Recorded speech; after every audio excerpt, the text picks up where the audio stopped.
maka terjebak dalam syirik, maka Allah tidak terima.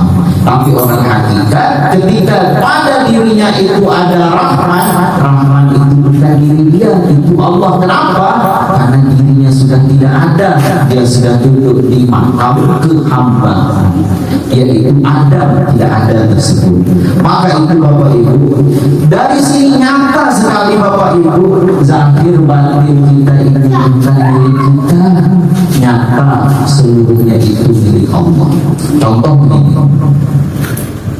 Pak Nopian beli mobil Pajero, baru beli mobil Pajero dari Solo, lalu beli mobil Pajero cash 700 juta, bawa ke rumah. Sampai di rumah ada orang mengaku bahwa mobil Pajero yang Pak Nopian bawa itu punya dia.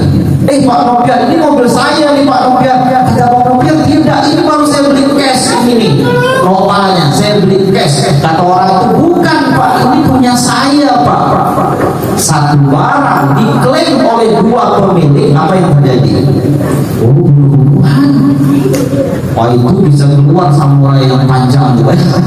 Kenapa? Karena satu barang diklaim oleh dua pemilik. Sekarang Bapak Ibu sudah sadar bahwa diri zahir batin kita ini pemiliknya cuma satu, yaitu Allah saja. Tapi kalau seandainya diri kita ini pemiliknya dua, Allah satu, kita satu, berarti satu barang diklaim oleh dua pemilik. Secara hakikat setiap hari Bapak Ibu bertengkar dengan Tuhan. Maka itu hati-hati Bapak Ibu, karena diri jasad dan ruh kita ini nyata bukan punya kita, punya Allah. Satu barang ini cuma satu, pemiliknya Allah, bukan dua. Allah dengan kita yang punya, bukan. Kalau satu diri kita ini jasad dan ruh ini dua pemiliknya, yaitu Allah dengan kita, maka setiap hari sebenarnya kita sedang bertengkar dengan Tuhan. Pak, Bu, bertengkar dengan suami di rumah, enak atau tidak? Tak enak. Nanti mau belakang kalau tidur nanti kan tak enak. Bertengkar suami istri tak enak, bertengkar antar tetangga tidak enak, apalagi bertengkar dengan Tuhan. Itu jauh lebih tidak enak Bapak Ibu. Maka itu satu barang ini, yaitu insan ini, dia cuma punya satu pemilik, yaitu Allah senyata-nyatanya. Maka itu sifat 20 dan sifat ma'ani dan sifat ma'nawi ini menyatakan kepada kita bahwa kenyataannya diri kita ini tidak ada. Ketika Bapak Ibu sudah mampu merasakan bahwa aku ini tidak ada, yang ada itu hanya Allah, dan itulah konsep la ilaha illallah tersebut, tiada nyata hanya Allah, maka barulah Bapak Ibu duduk di kehambaan. Kalau masih tersangkut kudrat ini punya aku, iradat ini punya aku, ilmu ini punya aku, berarti belum lagi jadi hamba yang sesungguhnya. Tapi kalau sudah mampu merasakan bahwa kita ini kosong, barulah kita ini sebenarnya duduk di makam kehambaan, di kedudukan jasa ilmu hakikat. Belum lagi duduk di makam ruh. Makam ruh nanti insya Allah kita akan datang. Tapi duduknya di kedudukan jasa pada ilmu hakikat. Jadi mudah-mudahan Bapak Ibu kita mampu merasakan. Kita hitung-hitung diri kita ini Bapak Ibu.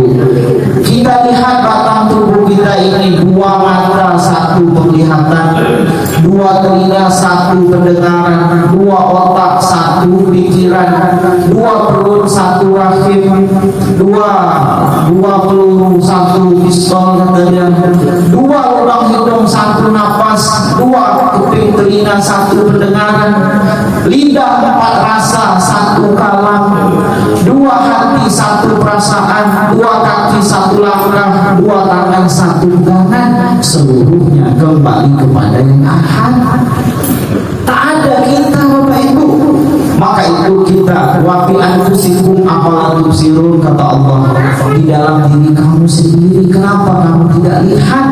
Maka itu wajar ulama menyebutkan dalam syair-syairnya, dalam pantun-pantunnya, payah-payah cari bilah itu lagu, payah-payah cari Allah.